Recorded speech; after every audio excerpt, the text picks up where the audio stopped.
बिस्मिल्लाहिर्रहमानिर्रहीम। मैं हूं मलिक सुफ़ियान और हम केमिस्ट्री मूवमेंट चैनल पर डिस्कस कर रहे हैं। ऑर्गेनिक केमिस्ट्री का चैप्टर है स्पेक्ट्रोस्कोपी का और उसका हम टॉपिक डिस्कस करने जा रहे हैं अब इंफ्रारेड स्पेक्ट्रोस्कोपी। स्पेक्ट्रोस्कोपी में आईआर की बहुत ज़्यादा इम्पोर्टेंस है, तो इसके बारे में जो बेसिक इन्फॉर्मेशन है वो हम इस वीडियो में आपको देंगे। तो काइंडली इसके आप नोट्स बनाएं, ये हमारे नोट्स हैं, इसी को आप कॉपी करके अपनी नोटबुक पे आप राइट कर सकते हैं और इससे आपको तैयारी हो जाएगी, आपकी बेसिक जो है वो अच्छी हो जाएगी। इंफ्रारेड स्पेक्ट्रोस्कोपी क्या होती है कि ये इसके ज़रिए से हम फंक्शनल ग्रुप को आइडेंटिफाई कर सकते हैं। हम रोटेशनल वाइब्रेशन ट्रांजिशन और मॉलिक्यूल्स को हम डिस्कस करते हैं इसकी मदद से। तो डाइपोल मोमेंट चेंज होता है इंफ्रारेड स्पेक्ट्रोस्कोपी की मदद से, अगर चेंज होता है तो उन मॉलिक्यूल्स को हम एक्टिव का नाम देते हैं, एक्टिव आईआर शो करते हैं। अगर आईआर की वजह से डाइपोल मोमेंट चेंज नहीं होता, इट्स मीन वो इनएक्टिव होते हैं, जैसे कि N2 O2 और H2 है, और एक्टिव में आपके पास HCl और CO आ जाएंगे जिनका डाइपोल मोमेंट चेंज होता है एब्जॉर्बेंस ऑफ द आईआर की वजह से। आईआर रीजन में याद रखिएगा, आईआर रीजन जो है वो ज़्यादा है। हम जो इसका मिड रीजन होता है उसको हम डिस्कस करते हैं, जो कि उसकी वाइब्रेशंस को शो करता है। वो 4000 से लेकर 400 पर सेंटीमीटर तक होता है। आईआर की फ्रिक्वेंसी वाइब्रेशनल फ्रिक्वेंसी और मॉलिक्यूल से जब मैच हो जाती है तो वो अब्जॉर्बेंस का प्रोसेस करता है, अब्जॉर्ब कर लेता है आईआर को। इसमें हम लोग हुक्स लॉ को अपने सामने रखते हैं, मैं यहाँ लिख देता हूँ। हम हुक्स लॉ को डिस्कस करते हैं वाइब्रेशंस में। इसमें क्या वेव जो है, वेव नंबर जो है, वेव या फ्रीक्वेंसी जो है 1/2 पाई k/μ अंडर रूट, और वेव नंबर इसका ये फार्मूला ये भी है, wave number is equal to 1/2 pi c k/μ under root. तो जिसमें म्यू जो है वो क्या होता है m1 मल्टीप्लाई बाय m2, यानी कि मॉलिक्यूल्स का जो मैस होता है वो आ जाएगा और उनका मल्टी प्रोडक्ट और डिवाइड बाय जो उनका मैस का टोटल है, सम है। तो हम इसमें हुक्स लॉ को डिस्कस करते हैं। आइए हम देखते हैं कि एक और भी है कि आपके पास मॉलिक्यूल्स में बॉन्ड जितना ज़्यादा स्ट्रॉन्ग होगा उसका जो K है, यानी कि कांस्टेंट जो फोर्स है, फोर्स कांस्टेंट है, वो भी ज़्यादा स्ट्रॉन्ग होगा, और जिसकी वजह से आपकी जो वाइब्रेशनल फ्रीक्वेंसी है VF वाइब्रेशनल फ्रीक्वेंसी वो इंक्रीज़ करेगी, तो वेव नंबर भी इंक्रीज़ करेगा। तो आइए एग्जांपल से देखते हैं हम। C है, C डबल बॉन्ड C है, C ट्रिपल बॉन्ड C है। यहाँ देखिएगा 5 मल्टीप्लाई बाय 10 है, यहाँ 10 मल्टीप्लाई बाय 50 है, यहाँ 15 मल्टीप्लाई बाय 10 है। ठीक है, इसमें आप देखें आपके पास जो फ्रीक्वेंसी है वो बढ़ रही है, डांस पर सेंटीमीटर के हिसाब से देखिएगा ये बढ़ रही है। वेव नंबर देखिएगा वो 1200 है, 1650 है और 2100 है वेव नंबर। अब इसमें देखिएगा बॉन्ड जो है वो इस तरह से स्ट्रॉन्ग हो रहा है, ट्रिपल बॉन्ड ज़्यादा स्ट्रॉन्ग होता है, डबल से डबल ज़्यादा स्ट्रॉन्ग होता है, और उस हिसाब से क्या है जी उनकी फ्रीक्वेंसी भी, वेव नंबर भी जो है वो इंक्रीज़ कर रहा है। हाँ सॉरी, फिर आगे देखिएगा एक और चीज़ है जो हमने डिस्कस करनी है, वो है जी कि आपके पास आईआर जो है वो दो रीजन इसमें पाए जाते हैं। एक फिंगरप्रिंट रीजन होता है जो 1500 से लेकर 600 पर सेंटीमीटर तक होता है, और एक फंक्शनल ग्रुप रीजन होता है जो 4000 से लेकर 1500 तक होता है।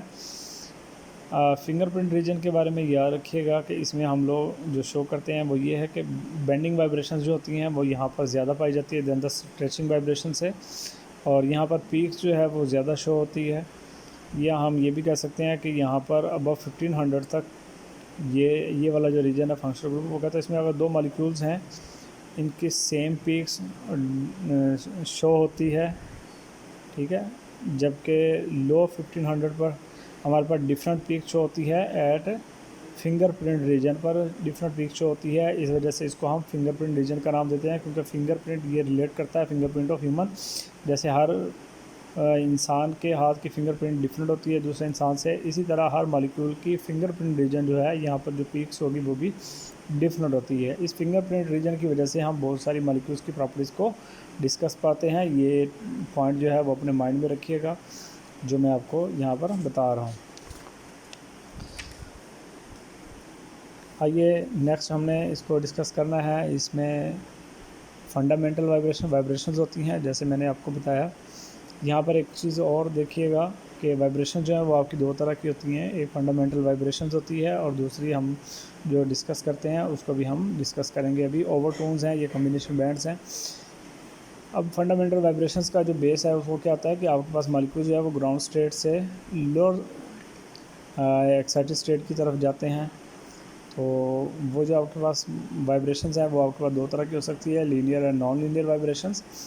इनकी जो हम डिस्कस करते हैं कि लीनियर जो है इसके लिए डिग्री ऑफ फ्रीडम के लिए फार्मूला यूज़ करते हैं 3n-5 और नॉन लीनियर के लिए 3n-6। एन किसे कहते हैं, number of atoms in a molecule, तो आपके पास वो डिग्री ऑफ फ्रीडम निकल आएगा।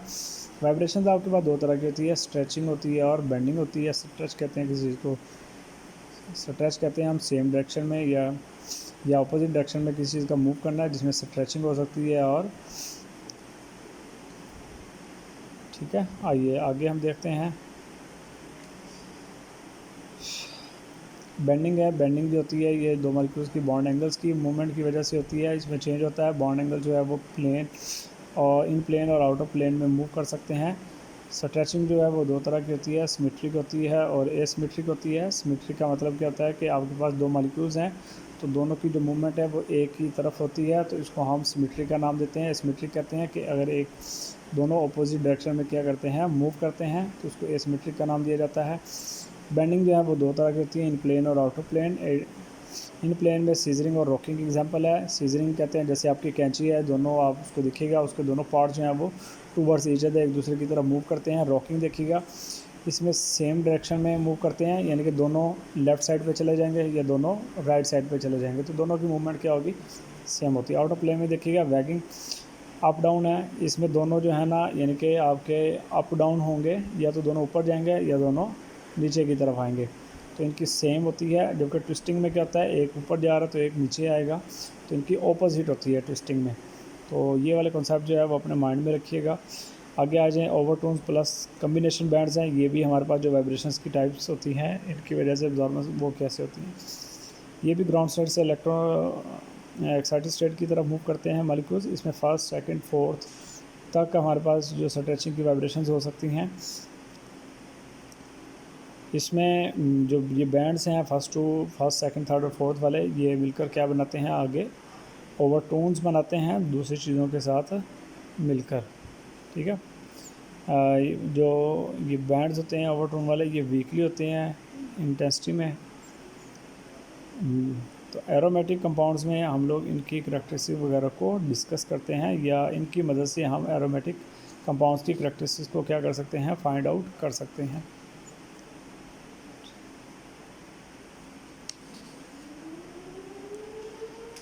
आइए नेक्स्ट देखिएगा ज़रा, यहाँ पर V1 प्लस V2, ये अगर हमारे पास दो वाइब्रेशनल जो एनर्जी है या फ्रिक्वेंसीज़ हैं वो अगर आपस में कपल्ड होती हैं तो न्यू वाइब्रेशनल फ्रिक्वेंसी पैदा होती है। इसको हम कम्बिनेशन बैंड का नाम देते हैं। कपल वाइब्रेशन में क्या होता है कि अगर आपके पास CH2 और NH2 मौजूद है, अगर एक मॉलिक्यूल पर दो CH2 हैं तो एक CH2 की जो वाइब्रेशनल फ्रिक्वेंसी होती है वो एनर्जी आगे ट्रांसफ़र होती है, जिस वजह से दूसरी CH2 जो है ना वो तरह से वाइब्रेट करता है, तो उसकी वजह से जो वाइब्रेशन होती है उसको हम कपल वाइब्रेशन का नाम देते हैं। CH2 जैसे कि सिमेट्रिक और एसिमेट्रिक में मूव करता है, 2950 सेंटीमीटर है और ये 2860 सेंटीमीटर है पर सेंटीमीटर है। फर्मी रेजोनेंस क्या होता है, फंडामेंटल वाइब्रेशंस प्लस ओवरटोन्स या फिर कम्बिनेशन बैंड मिलकर कपल्ड वाइब्रेशंस करते हैं, जिसको हम लोग क्या नाम देते हैं, फर्मी रेजोनेंस का नाम देते हैं। इंटेंसिटी ऑफ जो ओवरटोन होती है वो कम होती है फंडामेंटल वाइब्रेशन से। अगर हमारे पास स्ट्रॉन्ग बैंड है तो due to the transfer of energy की वजह से ओवरटोन की जो एनर्जी होती है वो भी क्या हो जाती है, हाई हो जाती है, उनकी ज़्यादा होती है। ठीक है, जैसे बेंजाइल क्लोराइड में देखिएगा 745 पर सेंटीमीटर है, यहाँ पर 1790 मीटर है। अगर ये हमारे पास जो कम है वो कहता है जी ये कम इस वजह से है, कम्बिनेशन ऑफ ओवरटोन्स है। CH बॉन्डिंग वाइब्रेशंस होती है at 87.5 with fundamental vibration with of C double bond और स्ट्रेचिंग की वजह से होती है।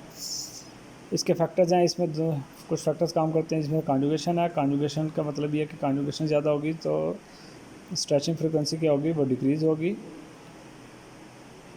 फोर्थ कंटेंट जो होगा वो डिक्रीज़ होगा ड्यू टू द कॉन्जुगेशन की वजह से। जैसे कि हमारे पास ये कार्बोनाइल ग्रुप बनाए गए हैं, देखिएगा यहाँ पर कॉन्जुगेशन ज़्यादा है, इस वजह से इसकी फ्रिक्वेंसी कम है, यहाँ कॉन्जुगेशन कम है, इसकी फ्रिक्वेंसी क्या है, ज़्यादा है। इंडक्टिव फैक्ट में देखिएगा यहाँ पर ओ आ रहा है, यहाँ NH2 है, याद रखिएगा O is a more electron active atom, और इलेक्ट्रॉन एक्टिव एटम होगा तो इलेक्ट्रॉन को अपनी तरफ खींचेगा, तो यहाँ पर रेजोनेंस जो है वो कम हो पाएगी, जबकि N में हमारे पास लोन पेयर इलेक्ट्रॉन है, ये कम इलेक्ट्रॉन एक्टिव है, ये इसकी वजह से रेजोनेंस डीलोकलाइजेशन हो सकती है आसानी से। इस वजह से ज़्यादा डीलोकलाइजेशन होगी तो इनकी फ्रिक्वेंसी क्या हो जाएगी, कम हो जाएगी। तो डीलोकलाइजेशन होने की वजह से इसकी जो फ्रिक्वेंसी है वो क्या हो जाएगी, कम हो जाएगी, और डीलोकलाइजेशन ना होने की वजह से इसकी फ्रिक्वेंसी ज़्यादा होगी। इसी तरह यहाँ भी देखिएगा, यहाँ CH3 है, यहाँ CF3 है, यहाँ CF3 है, यहाँ पर इंडक्टिव इफेक्ट था, यहाँ पर resonance more effective than the inductive effect. यहाँ पर देखिएगा, यहाँ CH3 है, यहाँ CF3 है, यहाँ पर 2 CF3 हैं, इस वजह से देखिएगा यहाँ 720 है, 760 है, 790 है। तो जैसे जैसे मोर इलेक्ट्रोनेगेटिव एटम अटैच है उतनी उनकी क्या हो रही है, फ्रीक्वेंसी इंक्रीज़ कर रही है। एक और फैक्टर है हाइड्रोजन बॉन्डिंग है। हाइड्रोजन बॉन्डिंग में कहा जाता है अगर इंटर मॉलिक्यूलर हाइड्रोजन बॉन्डिंग है तो ये आपके बॉन्ड को क्या करेगा, वीक करेगा, तो उसकी वजह से फ्रीक्वेंसी जो होगी वो लो फ्रीक्वेंसी होगी। जैसे कि ये मौजूद है यहाँ पर 3400 से लेकर 3300 तक इसकी फ्रीक्वेंसी शो करता है। अगर हम इसको डिल्यूट कर देते हैं, वाटर शामिल करते हैं, तो इसकी हाइड्रोजन बॉन्डिंग की वजह वीक हो जाएगी, जिसकी वजह से ये क्या होगा, ये 3600 पर सेंटीमीटर बनेगा। ये भी देखिएगा, ये कंपाउंड है, यहाँ पर भी इंटरमॉलिक्यूलर हाइड्रोजन बॉन्डिंग है, यहाँ पर भी 3200% यानी कि कम हो जाएगी। यहाँ डिल्यूट करने पर भी इसके ऊपर असर नहीं पड़ेगा। क्यों नहीं पड़ेगा, क्योंकि इसकी शेप जो है, स्ट्रक्चर जो चेंज नहीं हो पाती। एक और फैक्टर है वो भी देखिएगा, रिंग साइज़ है। अगर रिंग साइज इंक्रीज़ करता है तो वाइब्रेशन फ्रिक्वेंसी ऑफ जो वाइब्रेशन फ्रिक्वेंसी है कार्बोनाइल ग्रुप की वो क्या होगी, डिक्रीज़ करेगी। अगर हम इस तरह भी कह सकते हैं, रिंग साइज डिक्रीज़ करेगा, वाइब्रेशन फ्रिक्वेंसी इंक्रीज़ करेगी। जैसे ये देखिएगा, यहाँ रिंग 5 है, यहाँ पर ठीक है, यहाँ पर देखिएगा रिंग साइज जैसे जैसे डिक्रीज़ हो रहा है वैसे वैसे उनकी फ्रिक्वेंसी क्या हो रही है, इंक्रीज़ कर रही है। यहाँ 71 था, 745 हो गया, 70 80 है। इसकी एप्लीकेशन के हम फंक्शनल ग्रुप को आइडेंटिफाई कर सकते हैं। इंटरमॉलिक्यूलर हाइड्रोजन बॉन्डिंग में क्या कर सकते हैं, हम डिफ्रेंशिएट कर सकते हैं, प्योरिटी ऑफ कंपाउंड को मालूम कर सकते हैं due to the weak dilute और अनडिल्यूट। इम्प्योर जो अगर कंपाउंड्स को शामिल होंगे, प्योरिटी शामिल होंगी, वो ज़्यादा पीक्स मोर पीक्स इसको फ्राम करेगा। हम केमिकल रिएक्शंस को स्टडी कर सकते हैं। इसी तरह ज्योमेट्रिकल आइसोमेरिक और ट्रांस वगैरह में भी हम आइडेंटिफाई कर सकते हैं।